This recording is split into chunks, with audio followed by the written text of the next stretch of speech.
Bulan Mei hari tu ada sebuah kapal. Nama kapal ni ialah Express Pearl. So dalam Express Pearl ni dia bawa banyak barang lah. Masa dekat Sri Lanka ni ada satu kejadian yang terjadi dekat Express Pearl yang mana dorang terbakar dan meletup lah. Bila terbakar dan meletup, beberapa kontena yang dekat Express Pearl ni spill, macam terjatuh dan terbuka dekat laut dekat Sri Lanka ni. Antara kontena yang terjatuh ataupun terbuka yang rosak jatuh dekat laut Sri Lanka ni ialah ada dalam lebih kurang 87 kontena yang bawa satu benda kecil ni. Benda kecil ni digunakan untuk sebagai basic material untuk bahan-bahan plastik ataupun barangan-barangan plastik. Tak kisahlah baju yang kita pakai ni ke, headphone kita yang plastik tu ke, apa-apa saja barang bahan plastik, bahan kecil ni digunakan sebagai basic material. Apa benda barang kecil ni? Barang kecil ni kita panggil sebagai noodles.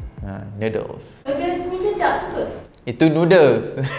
Itu noodles. Ni noodles. Noodles ni basically adalah pellet plastik yang sangat kecil dan dia tak ada apa-apa tujuan lagi untuk dijadikan apa. So bila dia tak ada tujuan untuk dijadikan apa, dia boleh menerima apa saja benda untuk dibentukkan pada kemudian produk ataupun final product. Maksudnya kat sini, dengan ada noodles kita boleh letak color, kita boleh letak bahan-bahan aditif ataupun bahan-bahan untuk memekatkan plastik tu, untuk memberatkan plastik tu. So noodles ni ialah bahan-bahan basic tadi. Jadi masalahnya bila noodles ni terpecah ataupun terlepas dekat laut kat Sri Lanka ni, satu, dia akan terapung-apung, nampak macam telur ikan. Warna dia pun warna macam putih dan kecil bulat-bulat. Dan telur ikan ni pun kebanyakan spesies telur ikan dia akan terapung dekat permukaan. Jadi spesies-spesies marine macam penyu, burung laut, ikan-ikan yang lebih besar akan nampak noodles ni macam telur ikan. Apa yang diorang buat? Diorang akan makan lah sebab nampak macam telur ikan. Dan bila masuk dalam digestif hidupan marine ni, dia tak boleh nak digest lah sebab dia bukan bahan organik, bukan bahan untuk boleh dicerna dan dihadam untuk jadikan makanan. So kemudiannya kita akan tahulah apa akan jadi. Kebanyakan hidupan marine ni akan mati sebab tak dapat makanan yang betul sebab dia makan noodles. Disebabkan jugalah kan noodles ni ialah basic material, so dia tidak dibentuk, dia tidak diletakkan bahan kimikal. So bila noodles ni terapung-apung ataupun terhanyut dekat laut, dia akan ada ability untuk absorb chemical ataupun toksik semasa dia terhanyut. Problem dia tadi ialah apabila dia terhanyut dan dia absorb semua bahan pollutant ataupun toksik tadi, kita faham juga plastik ni akan terhanyut mengikut arus current. So kalau arus current tu membawa diorang pergi ke Indonesia,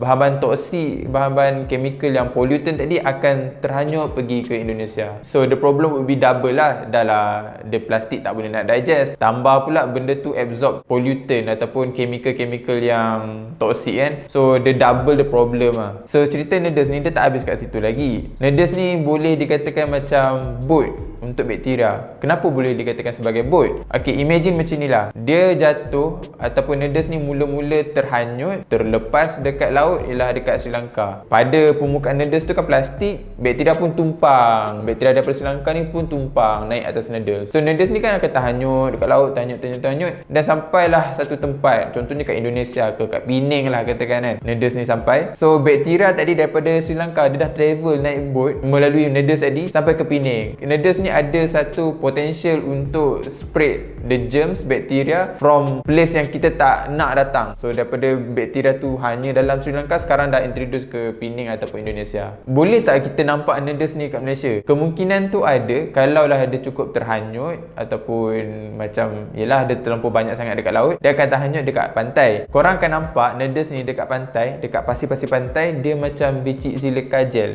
yang dalam kasut tu kan. Dia saiz macam tu je dan dia plastik. Dia kadang-kadang boleh jadi jernih, dia kadang-kadang dia boleh jadi macam cloudy sikit warna dia. Korang akan nampak dia banyak. Susah lah untuk dia nampak macam sebiji-sebiji. Dia akan ada banyak-banyak di pantai. Sebagai kesimpulan, noodles ni antara salah satu daripada kumpulan besar mikroplastik. Dan isu noodles ni dia masih lagi tak ada solution yang terbaik sebab noodles ni bukan dikategorikan sebagai hazardous spillage, bukan sebagai sisa yang berbahaya. So jadi dia tak ada satu regulation law untuk kalau noodles ni spill ataupun terhanyut, terjatuh dekat laut, macam inilah solution dia. So dia tak ada solution terbaik lagi untuk masa sekarang.